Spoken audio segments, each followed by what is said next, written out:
Convidamos o engenheiro Marcelo Goldenstein, gerente do Departamento de Cultura do BNDES, para proferir sua palestra sobre o tema Aquisição de Recursos junto às entidades de fomento cultural.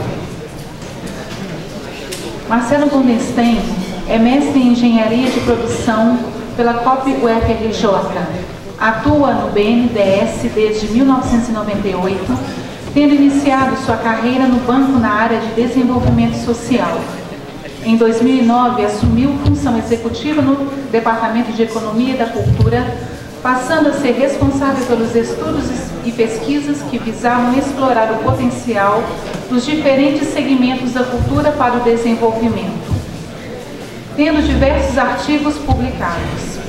A partir de 2013, assumiu a gerência responsável pelos projetos de preservação do patrimônio cultural, concentrando a análise dos pleitos de apoio financeiro, bem como o acompanhamento da implantação dos projetos de patrimônio histórico. Participou também do processo de aprimoramento da metodologia interna de avaliação de projetos, que foca nos impactos e internalidades geradas pelo restauro dos monumentos históricos e no seu potencial para o desenvolvimento econômico. Participa no momento de discussões com agentes privados e governamentais, visando a criação de novas linhas que contribuam para a revitalização dos centros históricos.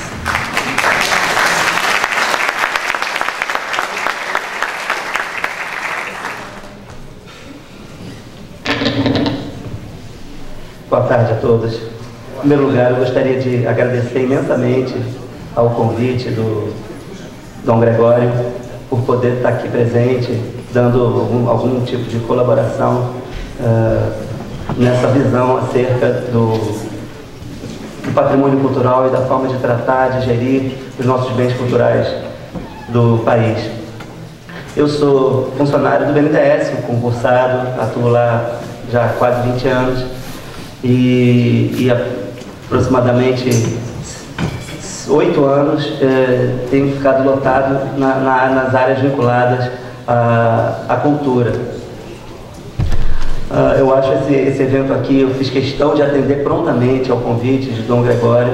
Conheci o Dom Gregório por conta do próprio discussão do pleito que ele vem, do projeto que ele vem desenvolvendo junto à Diocese de revitalização, restauro e revitalização da Catedral.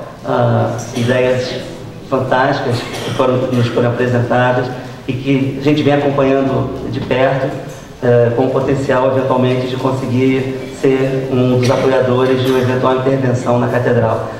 Sabemos isso, eu ouvi ontem do próprio Dom Gregório, que ainda se encontra em tratativa junto ao IFAM essa questão, mas desde o início acompanhamos essa inquietude de Dom Gregório e essa vontade de cada vez tornar mais interessante, mais atrativo e com maior fruição a Catedral, tão bem impressionante, um dos bens mais importantes históricos do nosso país.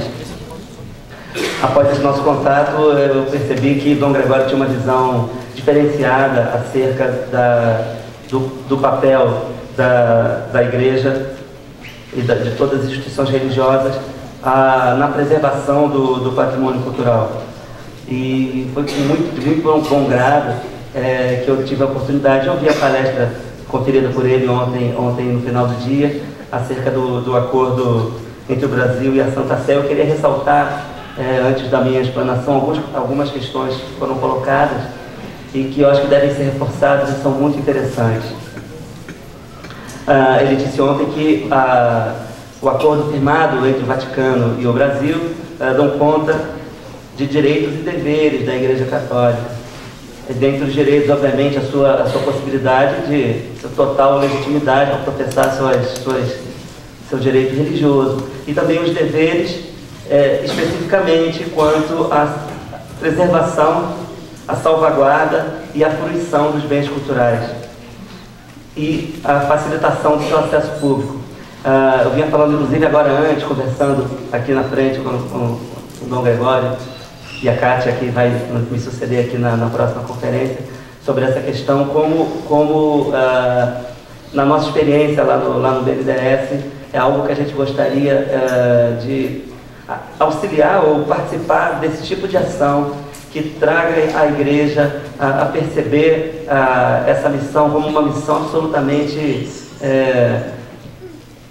precípua à sua existência, a sua missão cultural.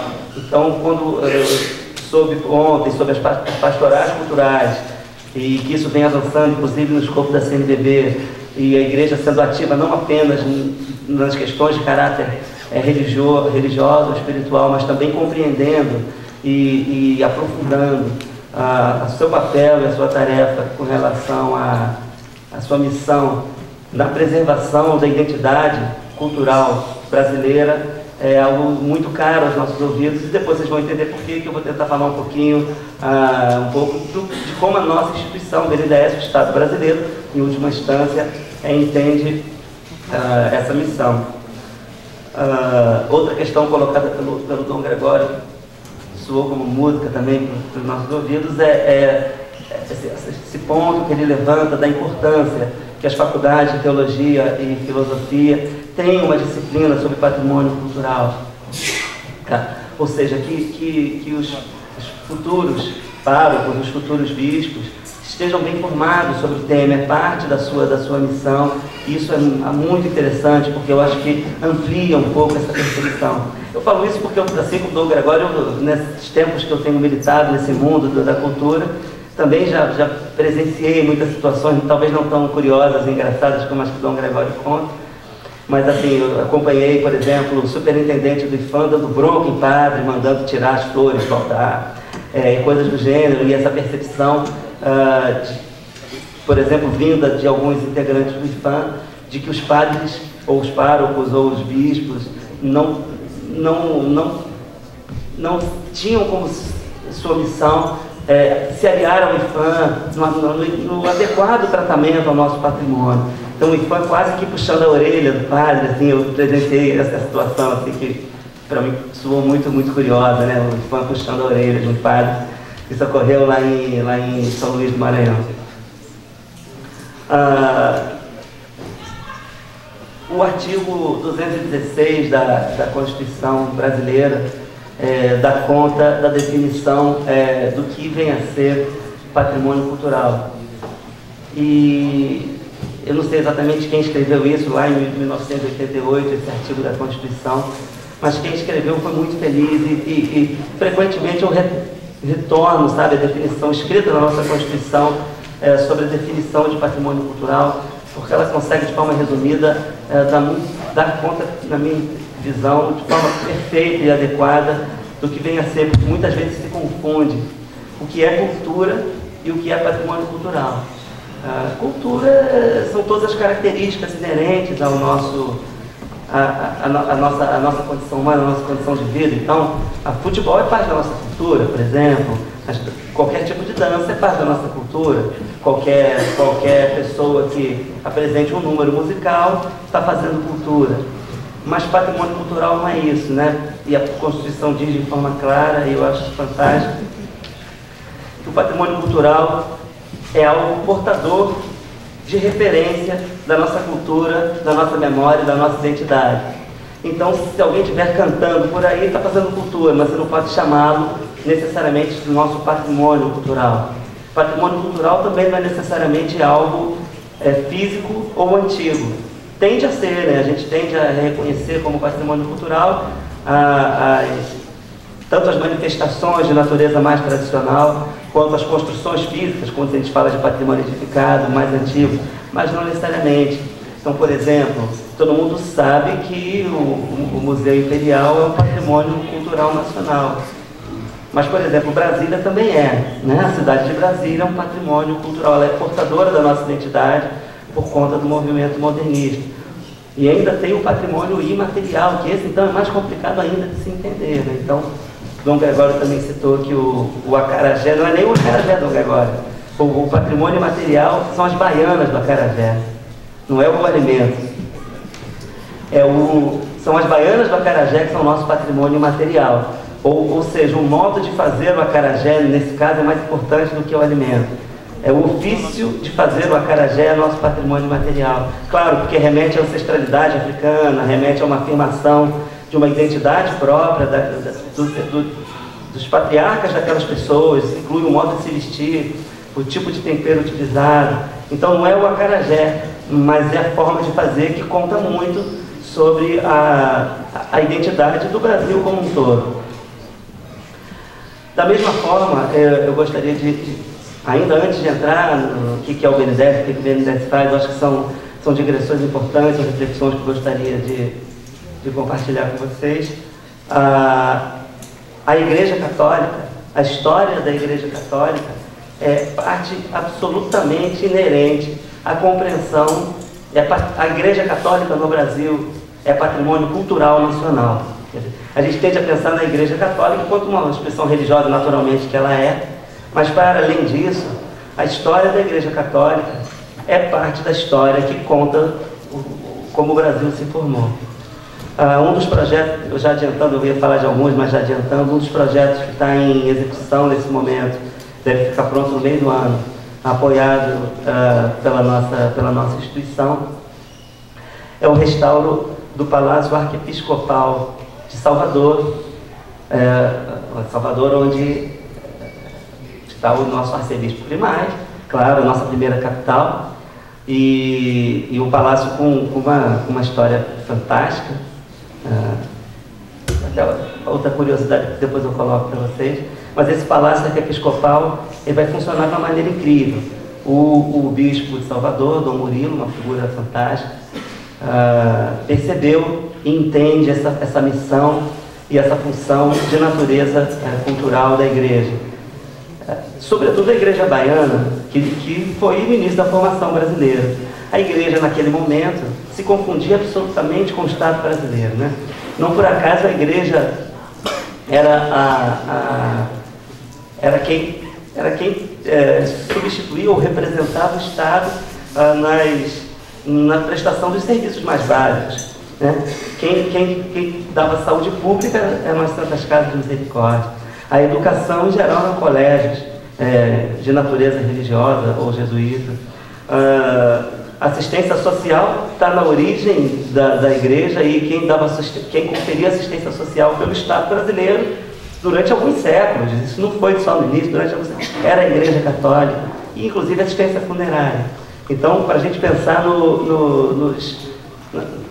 nas funções sociais, funções básicas de administração do nosso país durante alguns séculos, a Igreja brasileira se confundiu com uma missão que a gente hoje entende como claramente sendo do Estado e não sendo mais da Igreja, mas a Igreja assumiu e tomou para si essa missão e essas funções, de forma que a percepção que tudo que diz respeito à história da Igreja, sobretudo nos primeiros séculos da existência do Brasil, sobretudo na Bahia, são de uma riqueza fantástica para se poder compreender que país estamos tratando, para entendermos de forma mais profunda a história. Então esse palácio arquiepiscopal, que fica bem ali no meio do Pelourinho, um lugar de facílimo acesso, vai compreender um museu da Igreja Católica, dos primórdios da Igreja Católica no Brasil.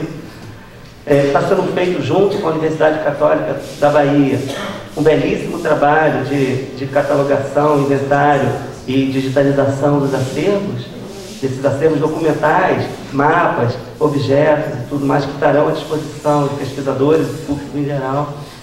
O arcebispo, que hoje já saiu desse imóvel porque ele não tinha condição de uso, vai retornar, o que simbolicamente é muito importante, e vai voltar a receber o público em geral na sua casa, no seu salão original, o que tem também um simbolismo fantástico. E eu sou absolutamente fã desse projeto por conta disso, por ele olhar de forma muito clara, de maneira nenhuma ele desfaz ou ele desmerece o caráter primeiro e principal da igreja enquanto a sua natureza religiosa e de orientação espiritual, mas ela também se entende como um organismo absolutamente fundamental, uma instituição cultural brasileira, né? Especialmente no Brasil, isso vai para todos os lugares, mas no Brasil ou na Bahia, muito mais especialmente ainda. Então eu acredito que esse projeto ele é muito marcante muito interessante, nós apoiamos com muito orgulho, ele está em final de implantação, ele deve ser inaugurado, imagino eu, lá para agosto, setembro desse ano ainda. E será certamente um dos equipamentos mais visitados do Pelourinho. Ele fica do lado do elevador Lacerda, então de facílimo acesso para todos. E eu acho que ele é muito simbólico, ele diz muito com um pouco da mensagem que eu gostaria de transmitir aqui, tentando mobilizar, motivar todos que militam no entorno da igreja para a sua dimensão cultural e para o papel que toda a organização religiosa brasileira tem na preservação dessa imensa riqueza que o nosso país possui e no auxílio a gente poder compreender a história, entender, inventariar e dispor o acervo histórico da igreja ajuda de forma fantástica a que se amplie a compreensão da história e a compreensão da identidade nacionais. Eu queria deixar essa tentativa de provocação ou de estímulo a essa reflexão por parte de todos que fazem parte de uma forma ou de outra das organizações religiosas. Eu vou contar um pouquinho agora como o BNDES entrou nesse mundo da cultura, como ele atua e depois a gente volta um pouco a essa vinculação entre a atuação do BNDES e as parcerias possíveis com as instituições da Igreja Católica. O BNDES até 1997 ele não possuía atividade de natureza cultural. A criação da Lei Rouanet, as leis de incentivo fiscal, eu não sei o quanto vocês conhecem sobre esse tema, as leis de incentivo que os governos dão para que se possa investir em cultura. Eu já vi rapidamente que a Kátia vai abordar esse tema na próxima mesa. São de fundamental importância que se conheça. Eu não vou adiantar, não vou dar spoiler aqui, a Kátia vai apresentar como se utiliza as leis de incentivo, mas são leis basicamente que o Estado abre mão de tributos para estimular que as pessoas investam em cultura. As empresas que têm fins de lucro, elas podem fazer uso desse benefício. Basicamente é isso, ao invés de pagar um imposto, ela investe em cultura, ela não paga nem mais nem menos, ela só deixa de pagar ao Caixa Geral do Tesouro para investir em projetos de natureza cultural. Que o nosso banco, o BNDES, é o Banco Nacional de Desenvolvimento Econômico e Social, só também mais um preâmbulo, para quem não conhece, é o principal banco de financiamento à economia brasileira. Então, é o banco que financia toda a indústria e toda a infraestrutura brasileira, principalmente com empréstimos de natureza reembolsável, que auxiliam as empresas a investir em novas plantas industriais, ou usinas hidrelétricas, ou usinas solares, ou projetos agropecuários, o que seja, tudo que envolve a nossa economia. O BNDES é o principal financiador da economia e da infraestrutura nacionais. E ele tinha uma ação até os idos meados de 90, uma atuação em cultura muito pouco relevante. O que acontece? Por conta da criação da Lei Rouanet, que é a principal lei de benefício fiscal, o BNDES é instado a fazer uso da Lei Rouanet. Ele, enquanto instituição, uma empresa lucrativa, ele dá um lucro considerável. Vocês terem ideia da dimensão, que é uma coisa meio gigante. No último ano, o BNDES desembolsou, para a economia como um todo, em torno de 90 bilhões de reais, e ele dá de lucro aproximadamente 6 a 7 bilhões de reais por ano. Essa lucratividade é totalmente remetida ao seu controlador, que é a União Federal. Mas como ele faz jus, como ele tem lucro, ele também pode usar a Lei Rouanet, que abate o imposto de renda a pagar, então ele usa a Lei Rouanet. Então a gente em geral tem para aplicar em Lei Rouanet por ano algo em torno de 50, 60 milhões de reais, o que é uma quantidade significativa de recursos. Então, desde 1997, o banco tomou a seguinte decisão: olha, a Lei Rouanet ela serve para a cultura como um todo, para todas as manifestações culturais, Mas o BNDES não vai apoiar toda e qualquer manifestação cultural. Ele vai optar por entrar num segmento, que é um segmento que as empresas privadas que usam esse mesmo artifício do benefício fiscal, em geral, elas não costumam ter muito interesse, que é principalmente a restauração do nosso patrimônio histórico, que estava na época e continua hoje, com um grande déficit de sua manutenção. Faz parte da natureza do BNDES também essa coisa de apoiar obras civis, então parecia muito lógico, tanto pela falta de recursos que o mercado concedia a esse tipo de projeto, quanto pelo estado específico em que estavam o nosso conjunto de bens históricos tombados. Fazia muito sentido que em 1997 o banco tivesse essa opção. Como é que se dava na época? A perspectiva da época do BNDES era uma lógica de patrocínio típica, patrocínio puro. O BNDES apoiava, por exemplo, apoiou o restauro de numeroso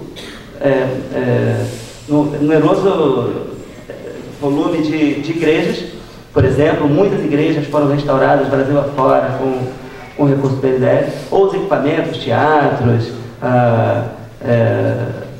universidades, inclusive, que tinham tombamento pelo IFAM. E o critério era bem simples: tem que ser tombado pelo IFAM. Era um foco. É claro que o patrimônio cultural não se restringe ao que é tombado pelo IFAM. Tanto existem patrimônios culturais que não têm tombamento pelo IFAM, podem ter tombamentos de outras esferas, de natureza estadual ou municipal, ou podem nem ter tombamento formal, mas se constituírem patrimônio. Mas na época o foco era bem preciso, em 1997, estamos falando de 20 anos atrás. A nossa lógica era uma lógica de patrimônio, e o principal objetivo era, obviamente, restaurar o patrimônio e fortalecer a imagem do BNDES. Todo patrocínio, tipicamente, a contrapartida é a imagem, né? Então, uma empresa privada, por exemplo, ela patrocina um show e ela estampa a marca dela naquele show para ter um retorno de imagem do público que assiste aquele show. Então, da mesma forma, a gente tratava assim, um patrocínio, por exemplo, o restauro de um bem, e a nossa marca ficava exposta, pelo menos durante a execução da obra, e a gente tinha um retorno interessante de imagem por conta disso. A coisa no primeiro momento era bem específica, inclusive. O banco optou por só apoiar monumentos do período colonial barrocos, tombados pelo IFAM. Então era uma coisa bem simples, eram projetos de valores relativamente pequenos, necessariamente tombados pelo IFAM, e a gente só exigia contrapartida de imagem, numa lógica de patrocínio. Quem cuidava disso lá no banco era o nosso departamento institucional, de relações institucionais, etc. E assim o banco atuou nos seus primeiros 10 anos, em que ele procurou fazer projetos, em que ele iniciou sua atuação no que se chama de cultura. E em 2006 a gente passa por uma grande transformação. Em 2006 o ministro da Cultura tinha sido o Gilberto Gil, que deu uma dimensão muito maior à cultura enquanto estratégia para o país. Então, assim, a partir de 2002, 2003, com a entrada do Gilberto Gil no Ministério, a cultura ganhou um outro status para o Brasil.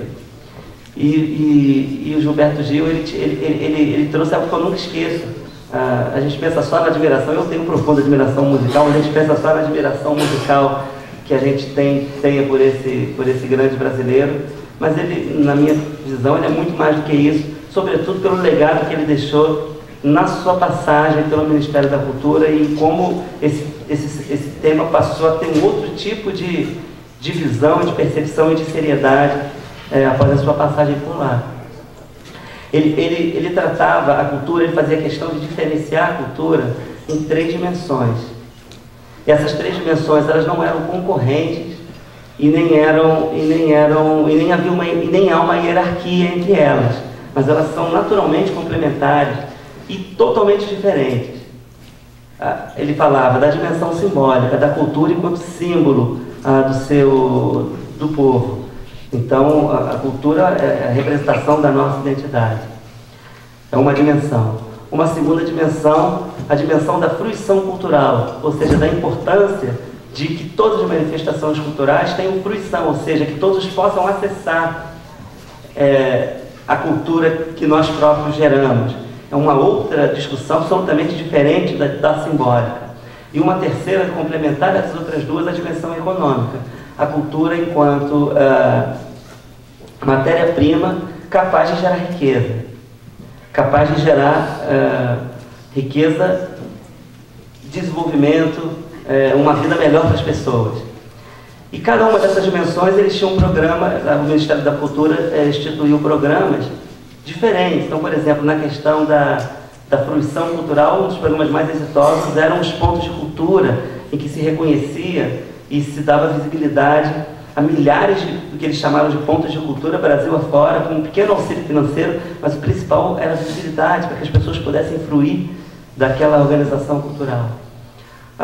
E a dimensão econômica foi onde o BNDES foi chamado a participar. O BNDES é um órgão de desenvolvimento econômico, então naquela época a gente foi chamado a atuar para tratar a cultura brasileira como uma das vertentes do nosso desenvolvimento. E a partir de então, essa nossa ação que a gente tinha no patrimônio cultural ganha um outro aspecto completamente diferente. A cultura passou a ser tratada pelo BNDES não como uma ação de patrocínio típica que qualquer empresa pode fazer, como a Petrobras faz, como outras empresas estatais e não estatais fazem, mas passou a ser entendida como atividade fim do BNDES. Claro, se o BNDES é um órgão de desenvolvimento econômico e a cultura é um vetor de desenvolvimento, então as nossas ações culturais passaram a ser tratadas, vamos dizer assim, pelo coração do BNDES e não mais por áreas meio.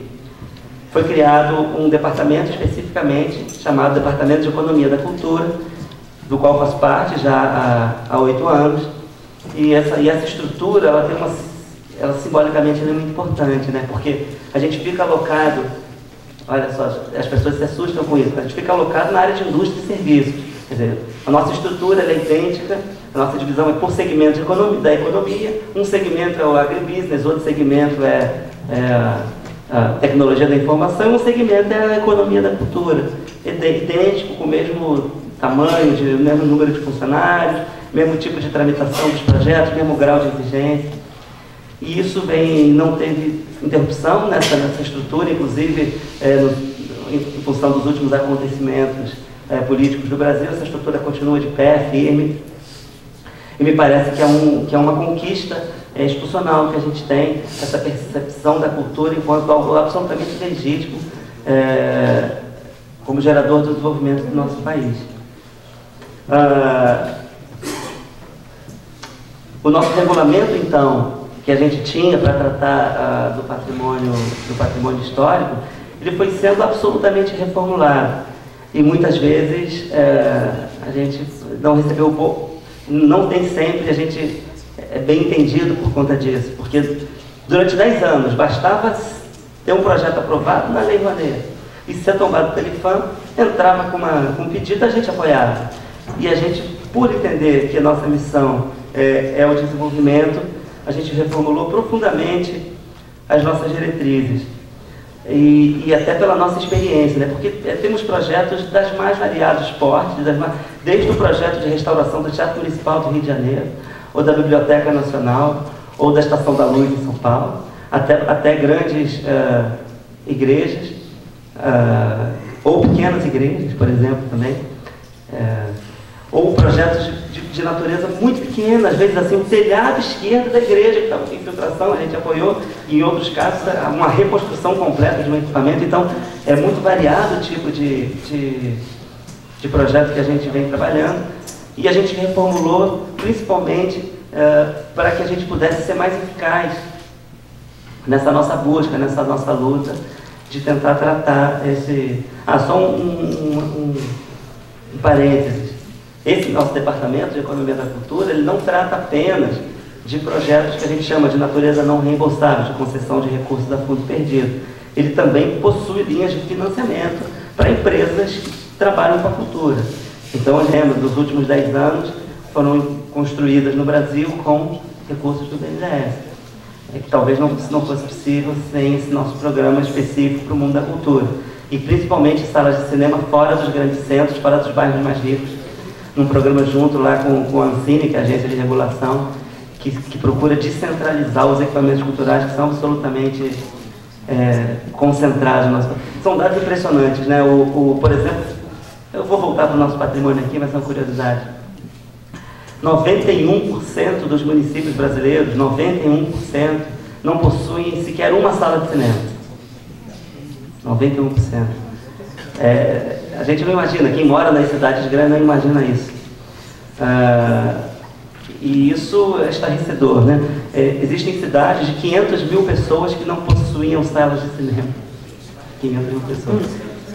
Então é impressionante isso. Muito menos para não falar em teatros, que ainda é mais difícil ainda de se sustentar.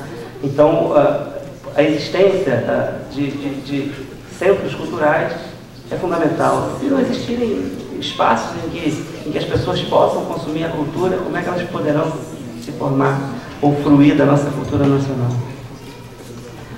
E aí esse programa junto com a Ancine se propõe a desconcentrar, a ampliar e desconcentrar as salas de cinema. Voltando especificamente para o nosso trato aqui, que eu acho que é o foco que interessa mais a nós aqui, que é um regulamento específico para o patrimônio. Então, da mesma forma que a nossa missão é desenvolver a cultura brasileira, entendida como potencializadora do nosso desenvolvimento cultural e econômico, a gente começou a ser muito mais chato, muito mais exigente na seleção dos projetos que o BNDES apoia. A gente tem preferido apoiar projetos de natureza, inclusive maiores, que exijam recursos mais custosos, mas que têm um impacto maior. Então, deixou de ser necessariamente o critério importante para a nossa prioridade, o grau de importância, por exemplo, para o IPHAN, o grau de relevância histórico-arquitetônica, que é a missão natural do IPHAN. Mas muito mais importante, o uso e a capacidade daquele gestor em manter o seu uso, a sua fruição, e as externalidades que aquilo restaurado poderá propiciar. Por exemplo, eu lembro de uma igreja que a gente patrocinou o seu restauro, e que após o seu restauro a igreja permanecia fechada. Isso para nós era algo que não era nada confortável, porque a gente até entende que, muito provavelmente, a função ou a intenção do responsável era deixar a igreja livre de vandalismo, né, ou de roubos, ou segurança, ou preservar, já que estava linda a igreja. Mas a gente não pode aceitar que algo restaurado por recursos públicos não tenha livre acesso pelas pessoas para o uso religioso ou não, ou simplesmente para a visitação, para a fruição daquela beleza artística que a igreja possui.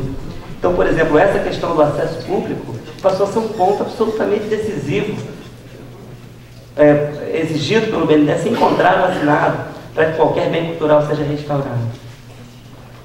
E muito mais do que isso, a gente tem exigido, por exemplo, um plano de gestão futura.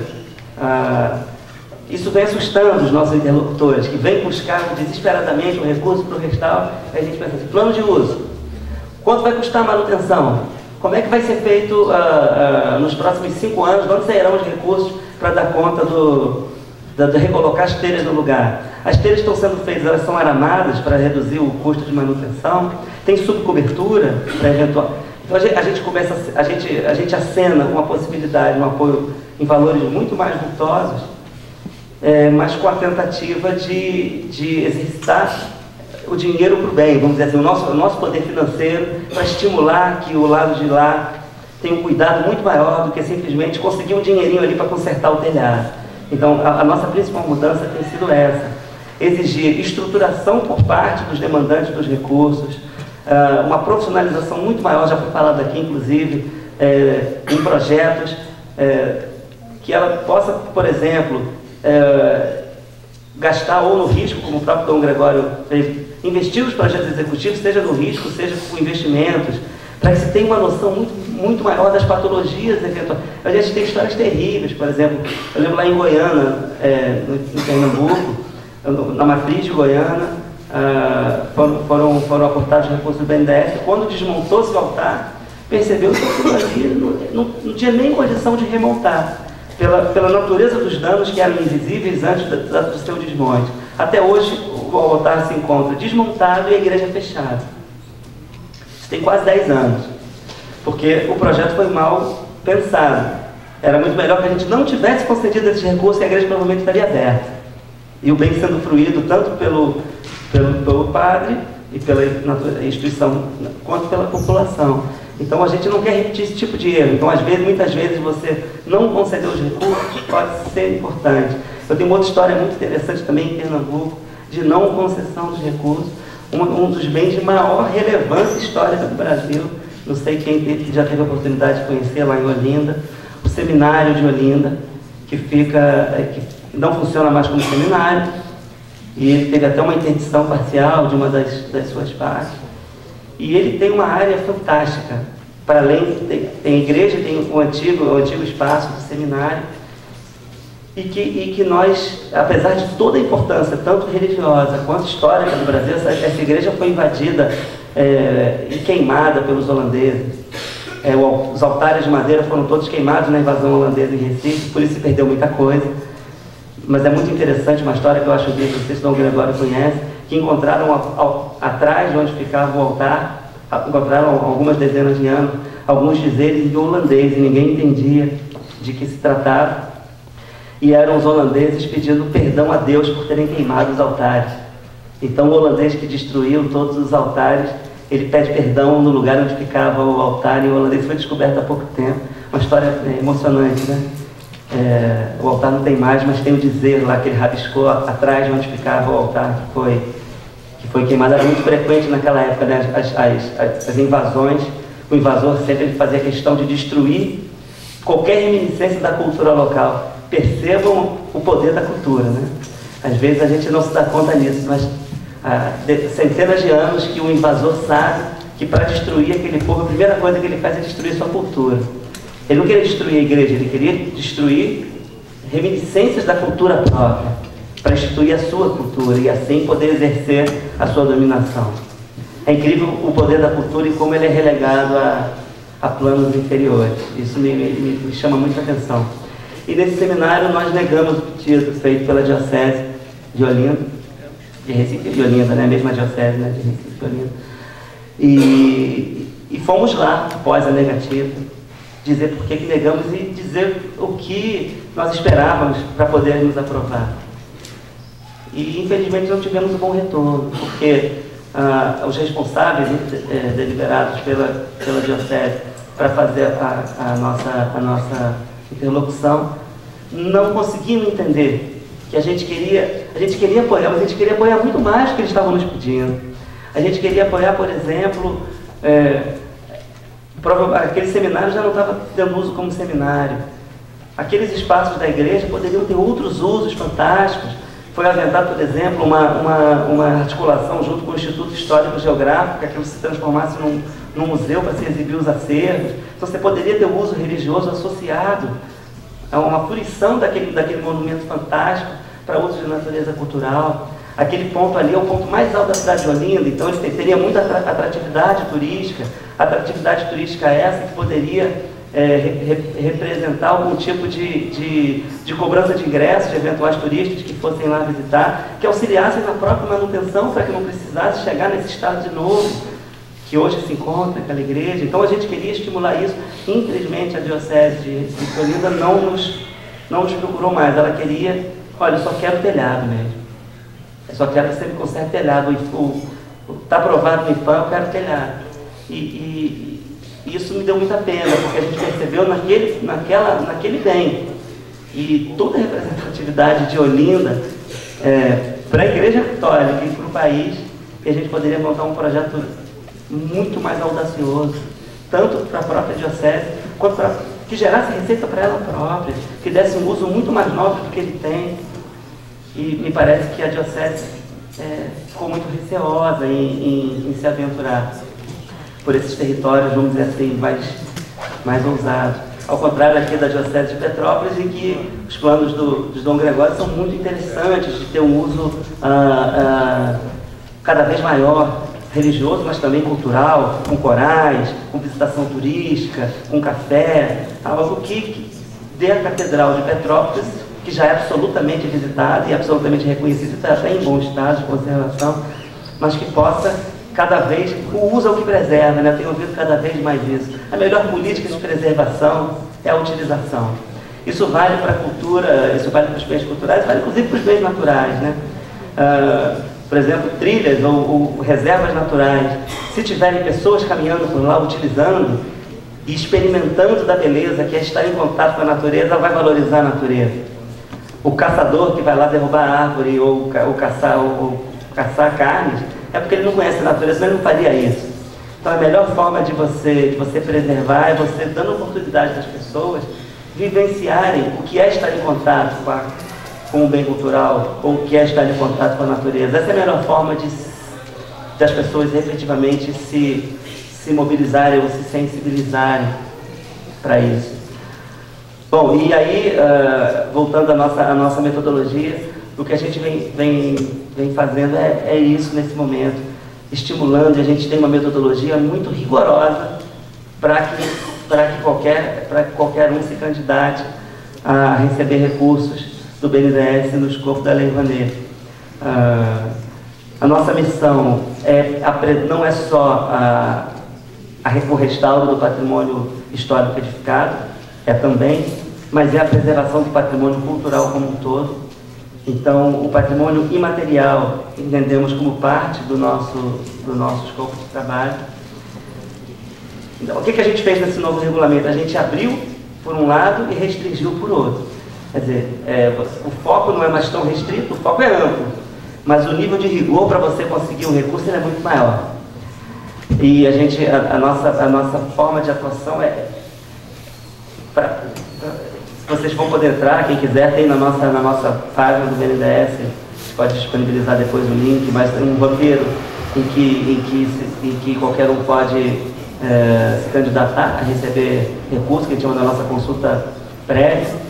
E lá, por exemplo, constam itens como estratégia de longo prazo da instituição gestora do bem, plano de manutenção do bem, vinculação às políticas públicas locais para o uso e fruição daquele bem, plano de sustentabilidade financeira, no mínimo que aquilo tem que ser minimamente pensado.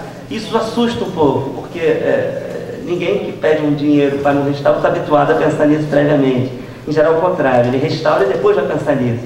E o nosso histórico mostra que os projetos de maior êxito foram os que fizeram isso antes. Avaliação de gestão, governança, sustentabilidade, plano de uso, externalidades esperadas. Olha, gente, eu estou querendo ouvir isso, inclusive, de um restauro de uma igreja. É isso que nos chama a atenção. Simplesmente, por exemplo, igrejas, que nós já apoiamos algumas dezenas, um restauro de uma própria igreja, a gente entende que ela pode ter muitas externalidades.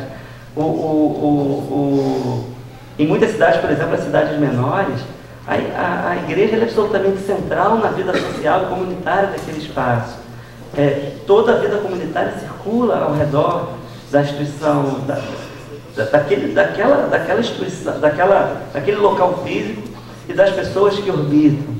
Ela tem uma missão fantástica naquilo. Então, o BNDES, por exemplo, ele pode financiar, para além do restauro, as ações de mobilização para que aquela igreja ou aquele restauro daquele equipamento religioso possa ter um efeito muito mais interessante para aquela comunidade no seu entorno.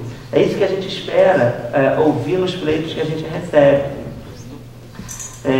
A gente entende que é muito ousado, mas a gente tem tido um retorno muito interessante. Por exemplo, eu ouvi no mês passado, numa outra palestra que eu ministrei, que a superintendente do IFAM, lá de Pernambuco, está usando as nossas negativas como instrumento de capacitação dos seus técnicos. Fala assim, olha, se o financiador está exigindo isso, a gente não vai exigir. Então, quando eu vejo isso, eu fico assim, olha, cumprimos nossa missão mesmo sem financiar onde estão. Porque se a gente está auxiliando que as pessoas sejam mais responsáveis na gestão da nossa cultura, porque é isso, né? Também é outra questão. Quando se pedem recursos públicos, não reembolsáveis, é muito fácil. Pedir dinheiro dos outros você não vai ter que restituir. Você não tem muito ônus para isso, né? Há uma certa irresponsabilidade quando se pedem recursos públicos sem retorno. E o que a gente tem feito é exigir uma super corresponsabilidade no uso desses recursos. Esse é o nosso critério básico de análise. Em resumo, é isso que mudou profundamente a nossa forma de atuação. O tombamento do IPHAN, por exemplo, não é mais exigido. Ele é até desejado. Ou o tombamento por outros órgãos. Mas ele não é mais exigido. O que é exigido é a compreensão de que aquilo é patrimônio cultural. Não basta ser uma manifestação cultural. Tem que se tratar de um patrimônio cultural material ou imaterial, mas que aquela instituição ela está cercada de uma estruturação muito coesa, muito firme, muito responsável para tratar de recursos públicos. A nossa missão do BNDES é garantir que os recursos públicos sejam usados de forma mais cara possível. A gente tinha um diretor até o ano passado que ele falava para a gente, olha, o BNDES lida com bilhões de reais, mas não existe nada mais valioso do que o que a gente concede em caráter não reembolsável. É onde a gente tem que ter o maior rigor, mesmo sendo menos dinheiro. Esse dinheiro não volta, então o nosso rigor tem que ser muito maior para o não reembolsável. Se já é grande para o que é financiamento, para o que é de natureza a fundo perdido, o rigor tem que ser 10 vezes maior. A única coisa que a gente pode exigir dele é que ele cuide bem do nosso dinheirinho em prol da nossa missão, que é desenvolver o Brasil. A gente tem alguns exemplos que eu gostaria de compartilhar com vocês. Bom, até hoje o BNDES financiou aproximadamente 250, 260 projetos para a preservação do patrimônio cultural no decorrer dos últimos 20 anos. Já foram desembolsados, se eu não me engano, em torno de 350, 400 bilhões de reais não reembolsados. Associado aos valores oriundos de Lei Rouanet, a gente também possui um fundo. Esse fundo hoje em dia é de natureza cada vez mais escassa, infelizmente, mas é um fundo de recursos próprios do banco, em que alguns projetos foram feitos sem uso da Lei Rouanet, ou seja, como despesa do BNDES. A gente também dispõe desse recurso. Hoje em dia é muito difícil a gente utilizar, a gente tem que cortar um dobrado internamente na nossa estrutura para conseguir usar esse recurso, mas ele existe. E a gente tem muito orgulho de alguns projetos que eu gostaria de compartilhar com vocês, porque os casos eles falam mais às vezes do que a teoria. Vou compartilhar um, que eu acho ele fantástico, que tem a ver muito também com a questão religiosa. O Museu de Congonhas. Congonhas é conhecido nacionalmente pelo seu patrimônio histórico. Lá estão as principais obras-primas do Aleijadinho, os Profetas e a Via Sacra, né? As capelas de Aleijadinho, que representam o caminho de Jesus, e em cima os Profetas e a Igreja de Bom Jesus de Matosinhos, que é uma igreja uma catedral de peregrinação fantástica. Mas do ponto de vista turístico, a cidade de Congonhas carecia. O que acontecia? Todo mundo, ou muita gente já tinha visitado aquilo pela maravilha, pela beleza absurda dessas obras de arte do Aleijadinho, talvez as mais valiosas do Brasil. Mas a cidade de Congonhas em si, ela não conseguia se beneficiar por sediar esses bens. A Unesco teve uma iniciativa. A Unesco é o órgão da ONU vinculado à cultura. A Unesco teve uma iniciativa em parceria com o IPHAN Nacional e a Prefeitura de Congonhas, da criação de um museu praticamente colado aos Profetas de Congonhas. E a temática desse museu é uma maravilha. É um museu, uma instituição cultural, mas ele discute, o tema que o museu discute é a devoção. Então é um museu dedicado à compreensão do fenômeno cultural da devoção, já que Congonhas é um centro de devoção. Então tem exposições, eles adquiriram coleções fantásticas de ex-votos, que às vezes são incríveis, são pinturas lindas, maravilhosas, uma coleção particular que eles adquiriram, e montaram um museu que vai discutir a questão de Congonhas e Congonhas enquanto centro de devoção. E também, obviamente, vai discutir sobre as obras-primas de Aleijadinho. Então, o que isso representa? Você tem do lado da igreja, onde os devotos vão ali agradecer pelos seus milagres, um centro cultural que auxilia os visitantes, sejam devotos, sejam turistas, a a interpretar e entender melhor o que aquilo que está lá fora representa. Uma segunda etapa desse projeto vai ser, isso está em final de análise pela nossa equipe, a construção das réplicas de todos os profetas. Esses profetas são feitos em pedra-samão, há centenas de anos ali expostos ao chuva e ao sol, e aquilo vai se degradando naturalmente. Então, fazer réplicas é algo que preserva o patrimônio. E dentro desse museu vão ficar expostas as réplicas musealizadas, ou seja, explicadas. Tem centenas de explicações sobre aquilo, ou teorias. Por exemplo, tem teorias maçônicas sobre o Aleijadinho, em que ele daria mensagens implícitas, além de ele recebia pelo Estado, ele era um funcionário público que executava mas ele, enquanto também ativista político, que dizem que ele era ligado aos movimentos conspiratórios, teorias mil que versam sobre isso. Então ele colocaria dentro daquelas obras, tanto nas capelas quanto nos profetas, ele teria mensagens implícitas ali, vinculadas ao movimento dos Inconfidentes Mineiros. Então, aquilo conta histórias fantásticas, para além da beleza plástica das obras de arte e para além do valor fantástico religioso. O que eu quero dizer é o seguinte: um projeto desse, ele dá conta de tudo que a gente quer. Porque ele ressignifica, ele além de ressignificar e valorizar o patrimônio histórico que já existe, ele permite que os visitantes tenham uma fruição de natureza muito mais sofisticada, muito mais ampla, e permite que aquele espaço ali seja valorizado, inclusive economicamente. As pessoas deixam um dinheirinho ali, as pessoas passam a pernoitar em Congonhas, o que não faziam. Todo mundo ia para Congonhas, via os profetas, via a igreja, via as capelas, e já ia embora para dormir em Ouro Preto. Então não deixava um recurso necessário àquela cidade para ela poder, inclusive, cuidar do seu próprio patrimônio. E hoje a gente tem uma situação absolutamente diferente em Congonhas.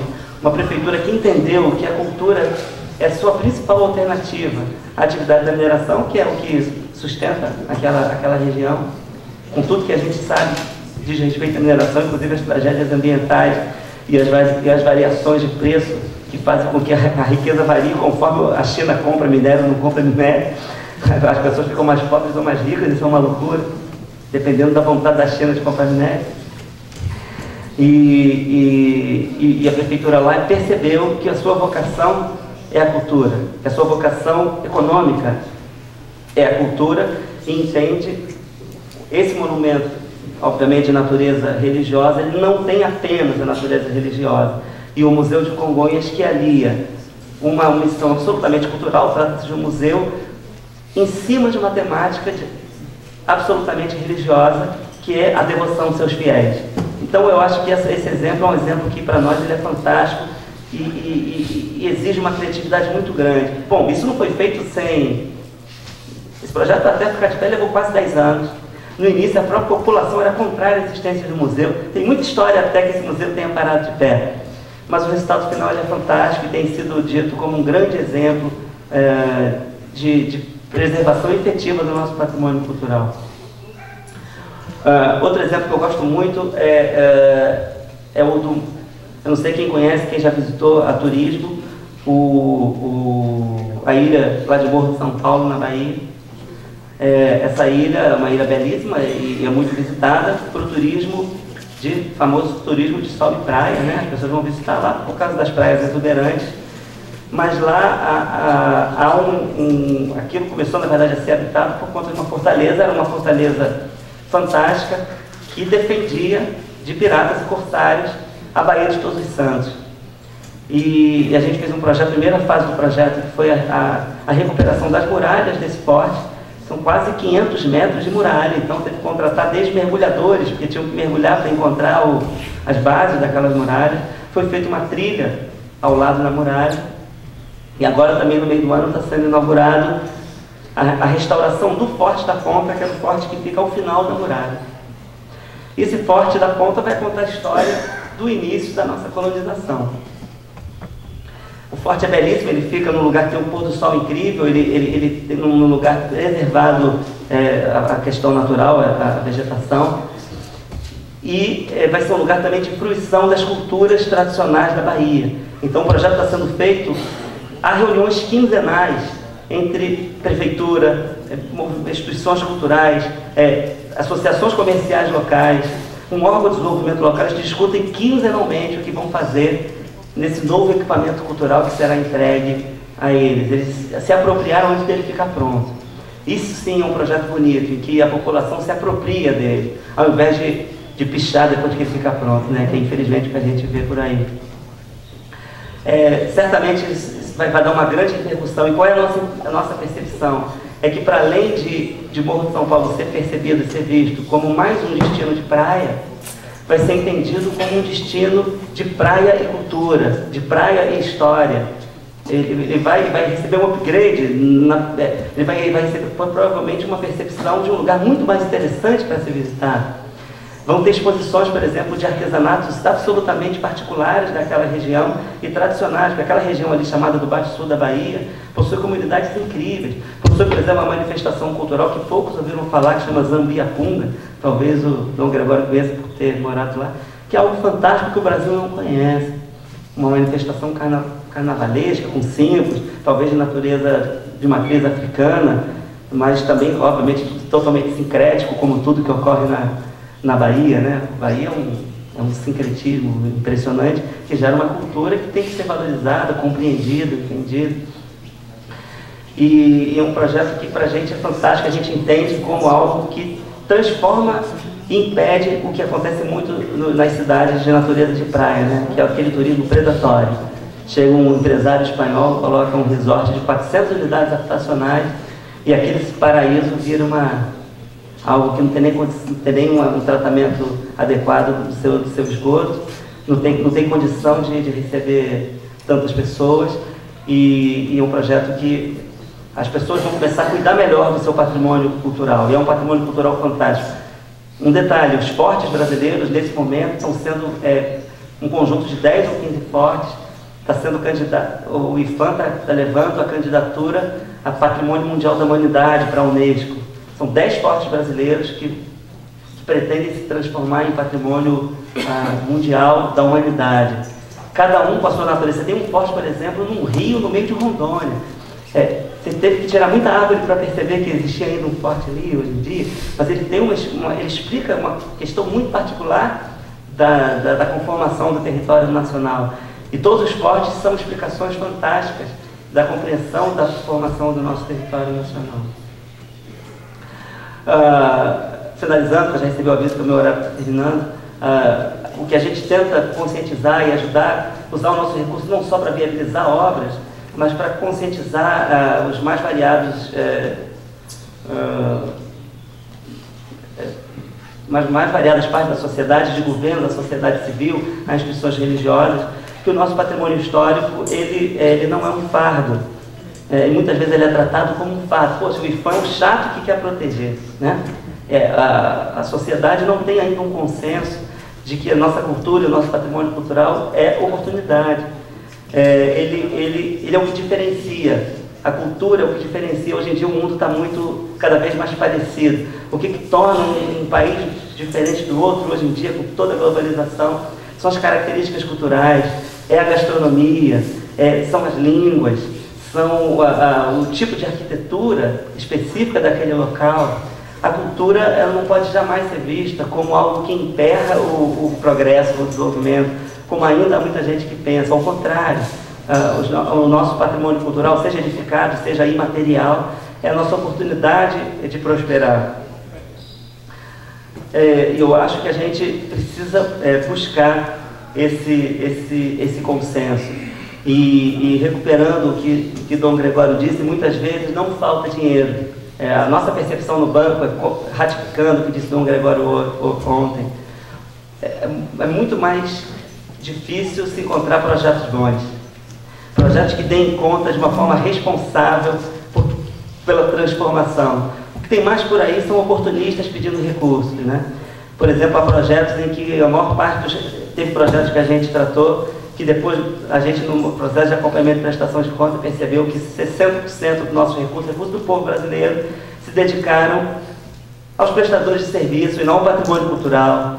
São oportunistas que se aproveitam de algo que todos reputam como importante para se locupletarem, ou para supervalorizarem o seu trabalho de intermediação ou de gestão, muitas vezes assim alongando obras para que a sua gestão tenha mais tempo, né, para ser remunerado. Então, esse tipo de coisa, isso é que é o nosso calcanhares aqui. E eu queria complementar ainda falando também sobre os diferentes olhares possíveis sobre o patrimônio que cada instituição, pela sua natureza, vai ter. Foi falado ontem que o olhar do IPHAM, por definição, ele valoriza o valor artístico do patrimônio cultural e o valor histórico, arquitetônico. É a natureza, é o IPHAM deve ser mesmo. Uma instituição religiosa vai ter um olhar sobre o valor religioso do patrimônio e sobre o valor simbólico como um todo daquele bem cultural. E para o BNDES, o que a gente tenta dar uma contribuição, eles não são concorrentes desses olhares, muito ao contrário, são complementares. O que a gente procura dar a nossa contribuição é dar um olhar sobre o patrimônio cultural pelo seu valor de desenvolvimento econômico, social, entendendo que a cultura tem um absoluto potencial para melhorar a vida das pessoas. Bom, era isso que eu tinha para falar e eu fico à disposição para perguntas. Estou me perguntando se o BNDES tem um número pré-determinado de projetos por ano. A gente tem a nossa capacidade, a gente não tem um número pré-determinado, o que a gente tem é a nossa capacidade operacional, e capacidade financeira. Então, a gente tem priorizado projetos de maior escopo, com maior grau de impacto. Ou seja, projetos maiores mesmo, projetos que têm em conta de uma transformação mais radical, seja no monumento, seja na instituição apoiada. E tem a nossa capacidade de lidar com isso, porque eu não falei, né, os projetos nossos são tratados lá dentro com o mesmo trâmite de qualquer financiamento do BNDES. Nosso processo de análise é chato, é demorado, é longo, passa por muitos questionamentos, como todo processo que tramita no BNDES. Então, não é um edital, como outras instituições tratam, que escolhem os melhores. Não é assim que funciona. Ele está permanentemente aberto, ele não tem uma hora que abre, outra hora que fecha, mas não tem um número limite por ano. Essa pergunta também é respondida pelo que eu já acabei de falar. Se com a crise política, os editais de 2017 sofrerão algum corte ou atraso. A crise política, na verdade, se torna mais grave pela crise econômica mais do que pela política, né? Os recursos absolutamente são mais escassos. E o nível de rigor e de critério tem sido cada vez maior.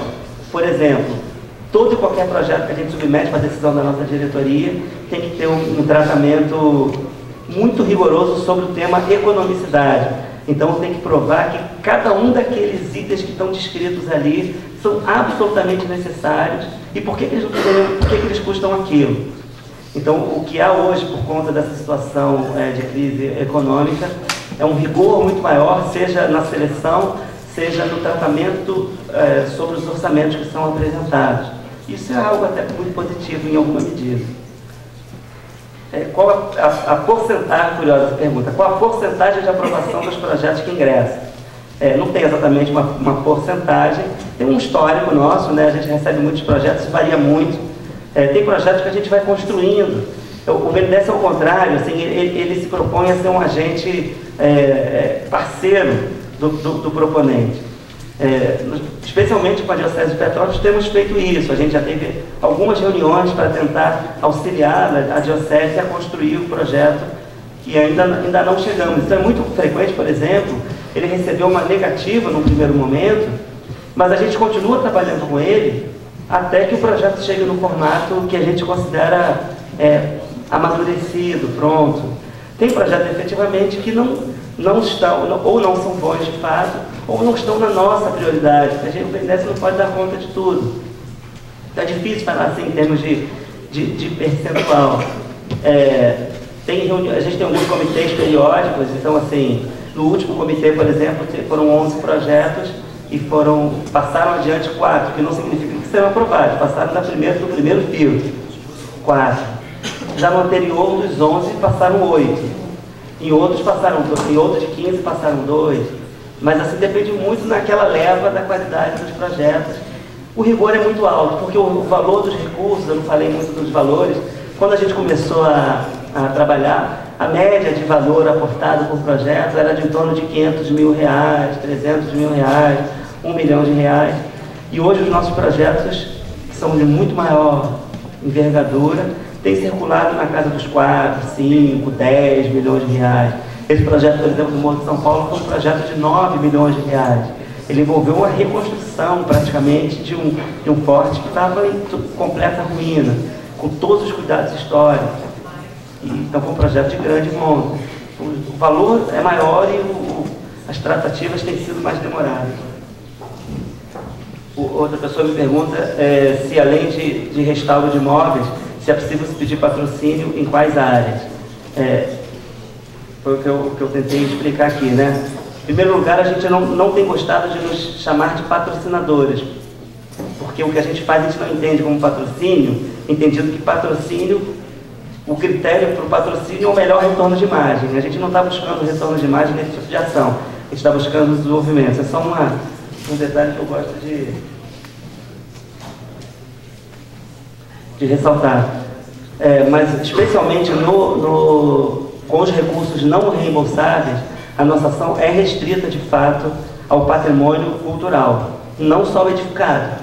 Então existe, a gente, por exemplo, um outro exemplo de projeto que a gente está em final de análise agora, é um projeto de preservação do patrimônio imaterial dos ofícios tradicionais de Mariana, uma tentativa de recuperação de Mariana após desastre ambiental, de se recuperar por exemplo, ferreiros, carpinteiros e pessoal que trabalha com pedra, que tem um método de trabalho absolutamente artesanal, absolutamente próprio daquela região.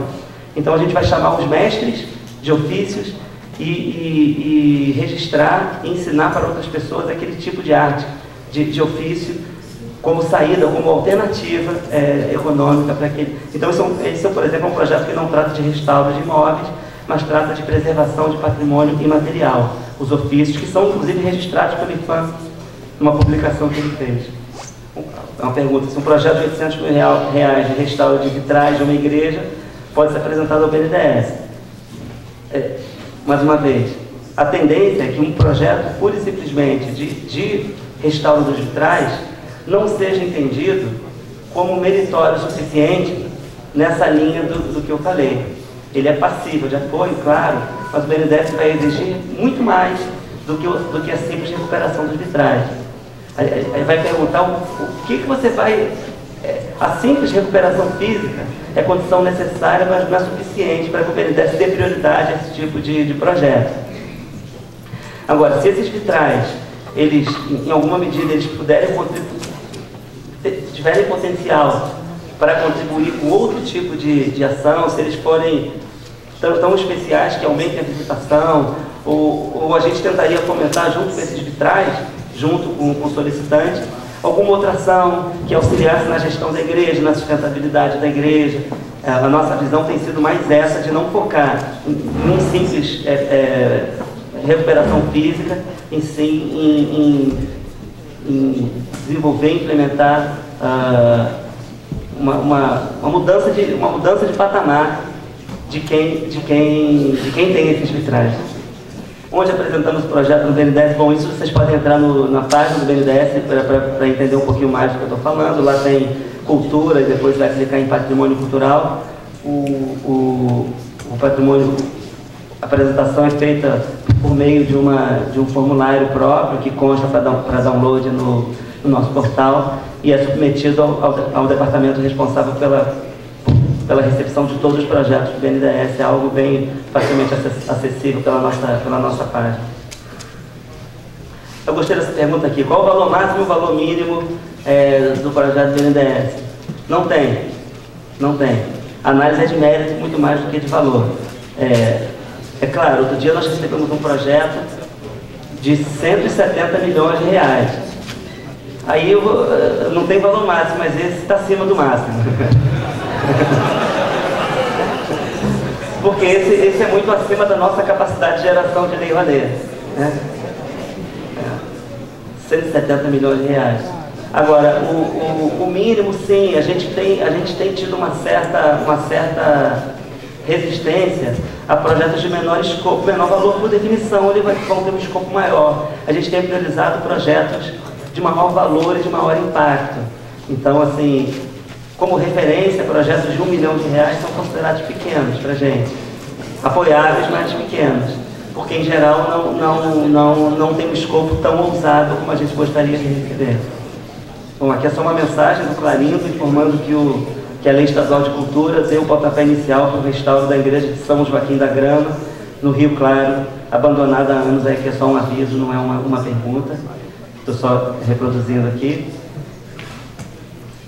Se o BNDES financia a construção de igreja. Não, o BNDES não financia a construção de igreja, porque o BNDES, como eu falei, ele financia a preservação do patrimônio cultural. Então ele financia eventualmente a recuperação de igrejas, caso sejam compreendidas como um patrimônio cultural. Se for uma igreja nova que não se perceba que ela é um patrimônio cultural, ela também não é passível de apoio pelo banco. Agora, uma igreja que tem um viés histórico, que tem uma representatividade histórica, não é por ser igreja que ela é passível, ela é por ser patrimônio cultural que ela é passível de apoio pela própria Lei Rouanet. Olha aqui, uma pergunta difícil, que eu também não sei responder bem. Se uma decoração, festa natalina, como a da cidade de Gramado, por exemplo, poderia ser considerada como patrimônio imaterial, dada a tradição, simbolismo, fruição da população, aquecimento da economia, tem chance de aprovação em Petrópolis?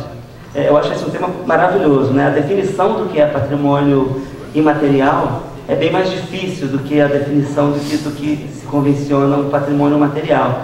O patrimônio material, em geral, tem um reconhecimento formal, seja pelo órgão de proteção nacional com a infância, seja pelos órgãos locais.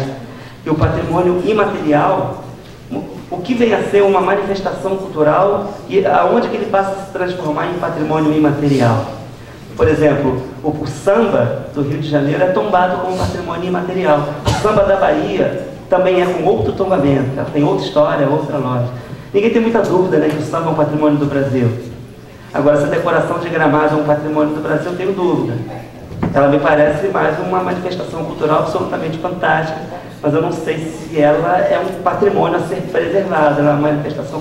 O carnaval já tenderia a ser compreendido como um patrimônio imaterial. Então existe uma zona cinzenta que às vezes a gente também não tem respostas. Mas eu acho que o que a pessoa que me pergunta coloca é muito relevante. A tradição e o simbolismo e a fruição da população são elementos fundamentais para a definição do que será entendido como patrimônio imaterial. E eu acho que a gente tem que valorizar muito.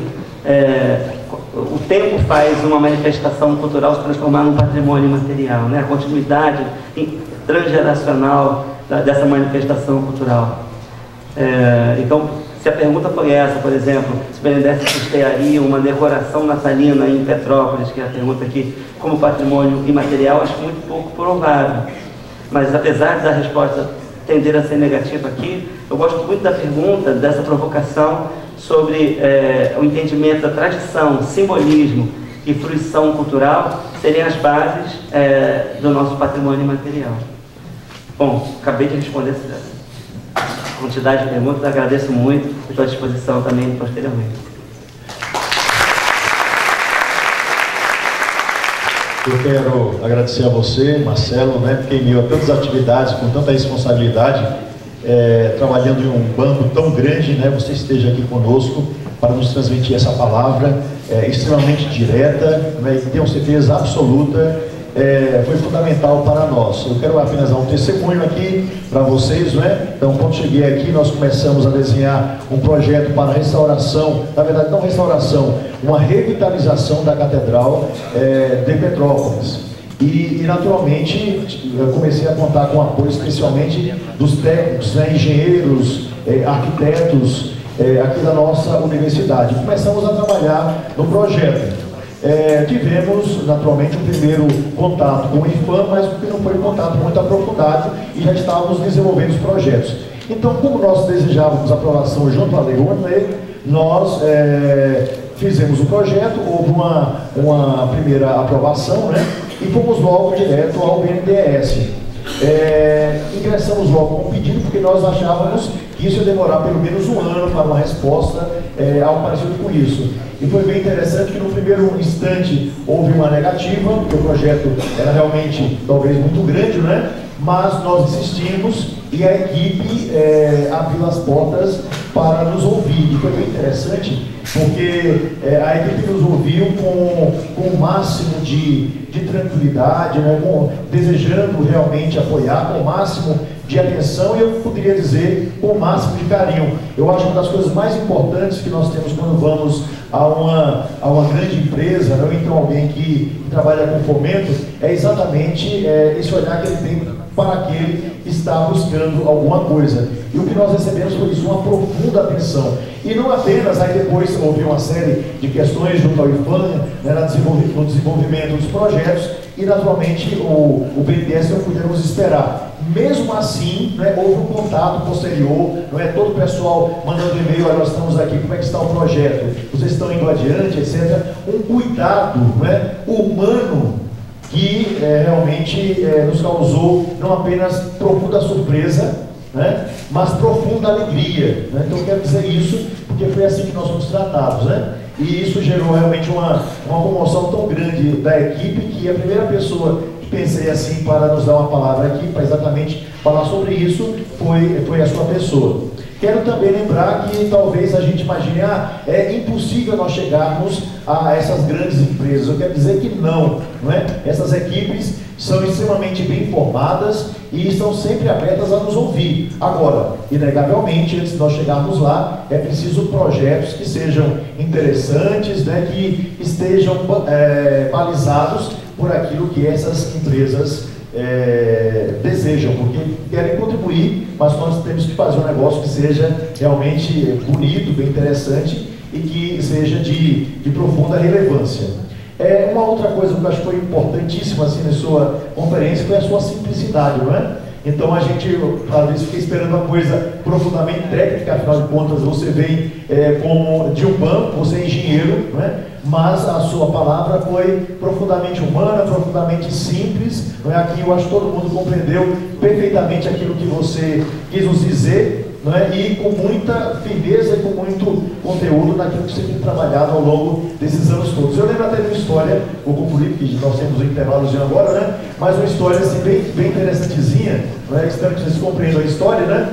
Mas alguns já sabem que história é essa, quer dizer, já me ouviram falar, mas que é em relação à simplicidade, né, que nós devemos ter quando tratamos de assuntos tão profundos. É a história do seguinte, que um jovem sacerdote foi mandado a Roma para fazer o seu doutorado, né?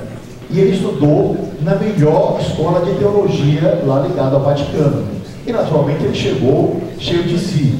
Quando ele chegou na diocese, o bispo mandou para uma comunidade muito pobre, uma comunidade muito simples. E ele chegou lá, né, todo altivo. Pois bem, no primeiro dia da posse, ele se dirigiu para a comunidade dizendo o seguinte: olha, eu não quero fazer recursos, não quero fazer discursos, mas eu apenas quero dizer a vocês que eu vim aqui de Roma, não é? E aqui cheguei com hermenêutica, filosofia, teologia e exegese. E com isso, vocês já sabem com que eu cheguei. Quando acabou a missa, um senhorzinho muito simples ali daquela cidade se aproximou do padre com muita caridade e disse: padre, olha, eu quero dizer uma coisa muito importante para o senhor, porque eu prestei atenção naquelas palavras que o senhor disse ali que eu não conheço, mas eu quero dizer que eu cheguei aqui na igreja com dor de cabeça, com reumatismo e com diarreia, e Jesus me curou de tudo isso. Ele também vai curar o senhor de tudo isso.